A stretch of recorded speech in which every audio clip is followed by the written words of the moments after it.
Green Naugahyde is the first Primus recordings, original recordings, or any recordings at all, released since 2003's Animals Should Not Try to Act Like People, and the first studio album released since 1999's Antipop.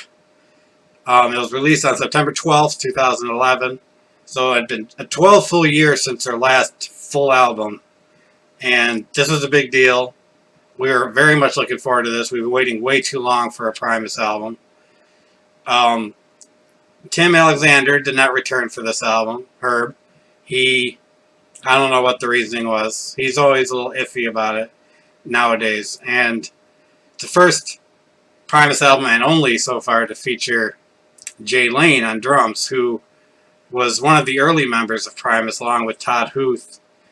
And he was actually they actually recorded a demo with this lineup called Sausage, which would be revived in the 90s by Les Claypool as a side project called Sausage. And Jay Lane left right before they started recording and touring, and it was replaced by Tim Alexander.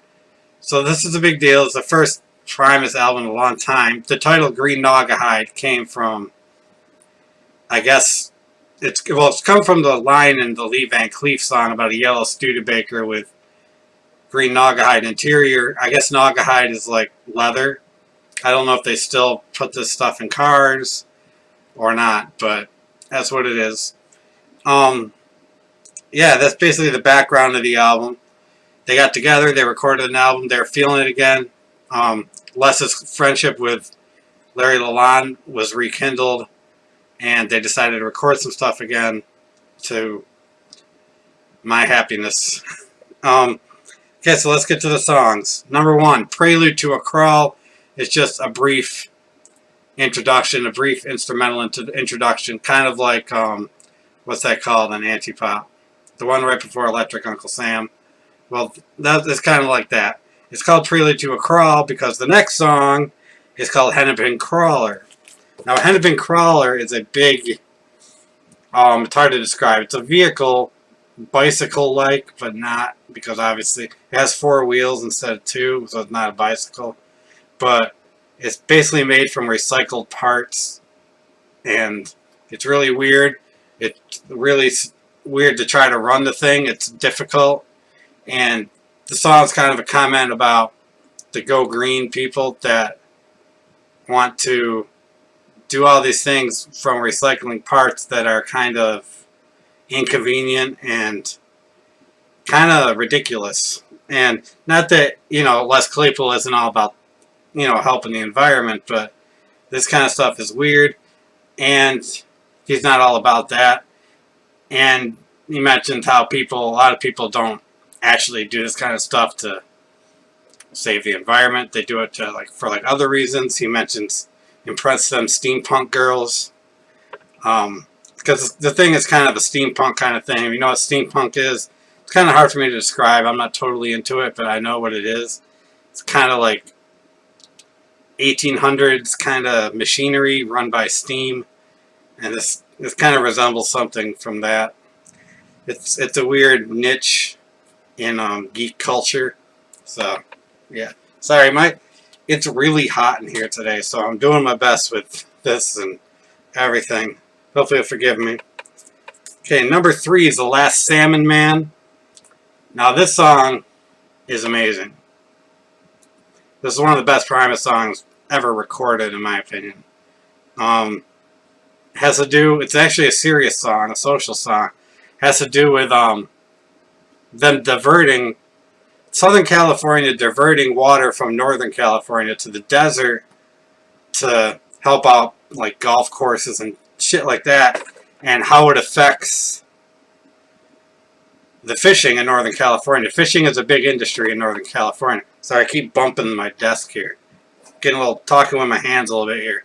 And just how it affects the fishing industry in Northern California. He uses a story about a guy who's a fisherman who ends up getting sick and is dying, and he wants to pass on, what he does as far as fishing to his son, telling his son, it's my fear you may be the last salmon man. That's where the title comes from, because of the fishing industry is going downhill. And this is just a really great song. The bass riff in it is just magnificent. It's just reminiscent of old Primus. There's been a lot of comparisons with this album to Frizzle Fry, and if you listen to this album all the way through, you can kind of see how it all connects together, kind of like Frizzle Fry does, in this cohesive thing. Sorry, the sweat's making my mask go. And I don't know, it's just a really great song. I really love listening to this song. Okay, number 4. Another kind of social song.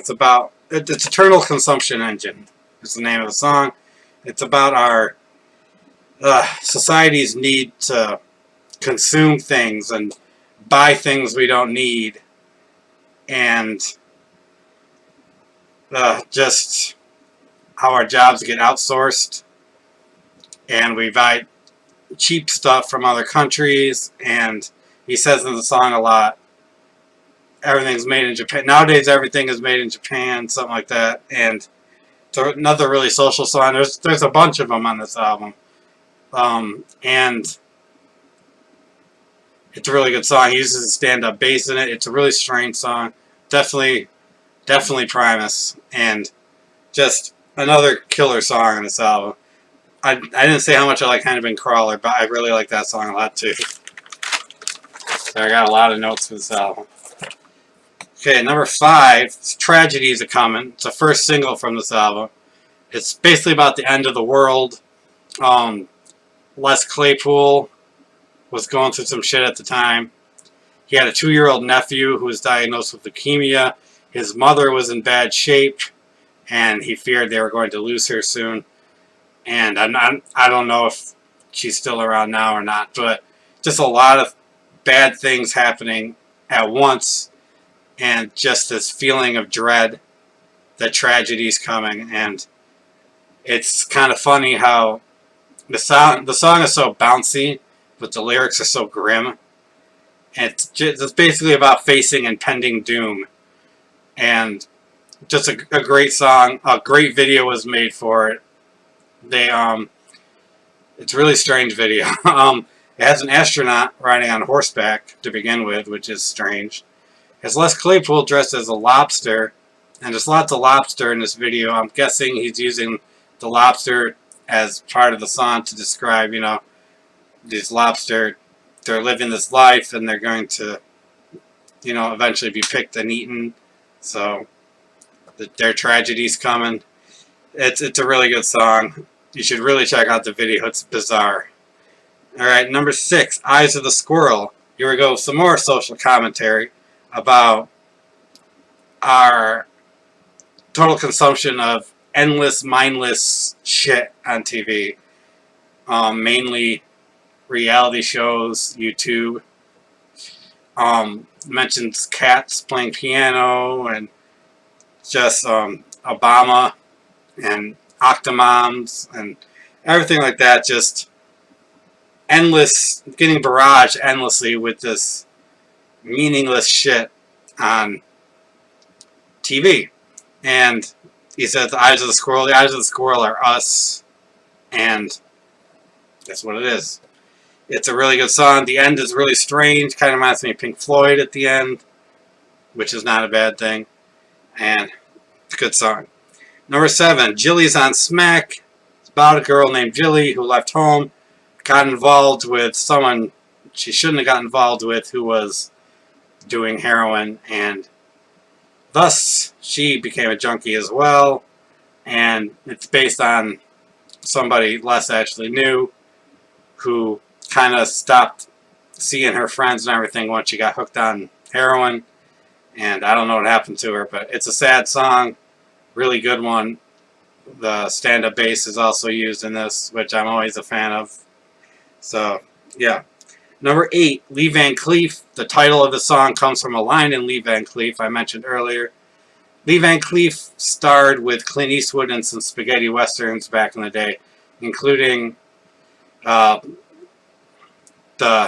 obvious one, the Good, the Bad, and the Ugly. And He was the bad guy, I guess, in that movie. I've seen the movie. I just not totally familiar with Lee Van Cleef.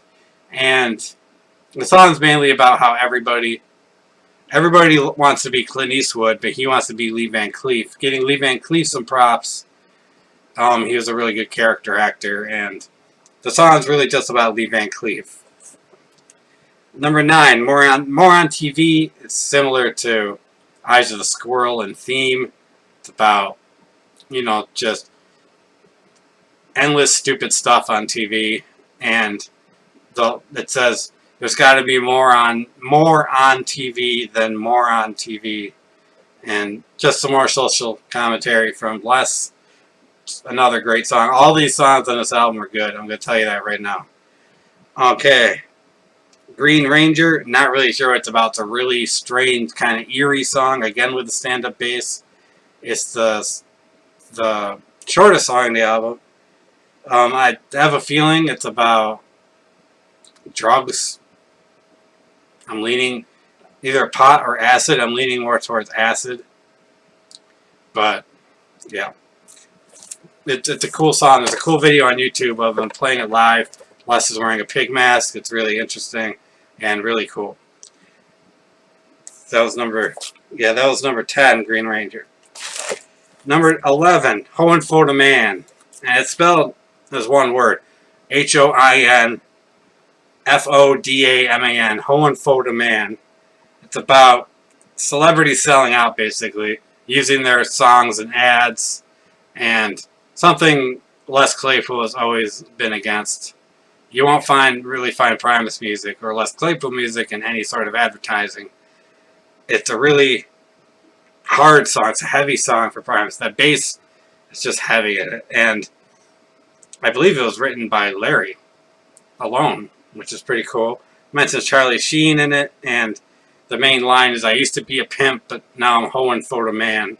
Saying, I used to be cool and legitimate, but now I'm not really worth anything because I'm just selling my shit for corporate greed. And yeah, that's how he feels about this stuff. It's a great song. There's a bunch of fan-made videos for this song on YouTube, which are actually pretty cool. Number 12, Extinction Burst. Basically about fighting for what you believe, taking a stand. Quoted as one final extinction burst. It says, get up on your heels and fight. It mentions pitcher Randy Johnson and the hot dog eating champion. I have his name written down. Takiro Kobayashi. Another killer bass line. One of the best songs on the album. That's the last real song on the album. And it's just a great closer. I was lucky enough to see them on this tour, and what they did was they played one set of just various Primus songs. Then they came back out and did the entire Green Naugahyde album in full, and man, it was amazing. And this song, Extinction Burst, was extra amazing for some reason. And number 13 is Salmon Man. Salmon Men. It's just a reprise of Last Salmon Man, and if you're familiar with Primus albums, they do like a reprise a lot of the time. So, what do I think of this album? It's one of the best. It's one of the best Primus albums, I have to say. It just captures that old Primus feel to me, and I can just listen to it straight through, and it's just so damn good. I'll give this a 9 out of 10. Maybe a 9.5, not a 9. 9 out of 10. So yeah, that's Green Naugahyde. I got one more coming up, and I'll be done with the Primus reviews. I will be doing more reviews. I've been getting a lot of positive feedback from people because I've been sharing my videos on Reddit, and I just want to let you guys know I'm going to be doing a hell of a lot more of these videos, music reviews. So I don't know if you like them, subscribe to my YouTube channel, Darth Warrock, and get all of these, and share with people. Yeah, I'd like to, I'm going to be doing a lot more of these music reviews. I have another whole thing coming up after the Primus reviews. So, yeah, going to be a whole lot more of them. So if you like what I do, you know, subscribe. You know, share my videos. Give me a like if you want. Leave as many comments as you like, and I will answer them. You got any suggestions for albums I should review? Let me know, and I'll take them into consideration. So yeah, have a great day, everybody. Green Naugahyde, 9 out of 10. Great, great, great album. And remember that Primus sucks. Have a good day.